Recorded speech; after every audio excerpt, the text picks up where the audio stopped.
kiriya kintu nikigiye kunnya hari ahantu mu gihurura, kiriya kintu ndakirobora.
Wait!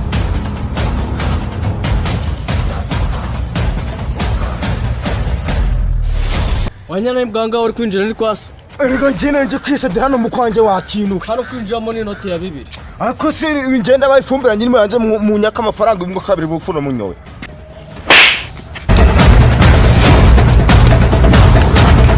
Arige turi mu kwakanga ahera.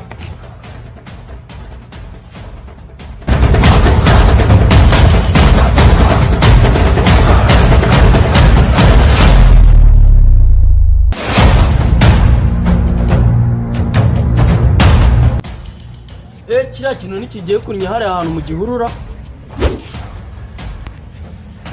kiriya kintu ndakirobora.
Ariko afani ngenda bizi buriya bwiherero bwanyu kugira ngo umuntu abwinjiremo abanza kwishyura amafaranga kandi ayo mafaranga mwiza nabizi kari 2,000.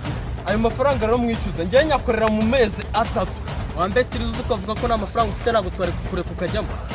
Ariko afani ngenda bizi kuntu uri umugome ngiye buriya ugiye wakubitaga umuntu ni isharana ndimo ndabireba ukubita abantu hari umuntu ugeze gukubita urushya arasinda ubwo ngiye ngiye wari kuzanga kuvuga ngo na amafaranga afite.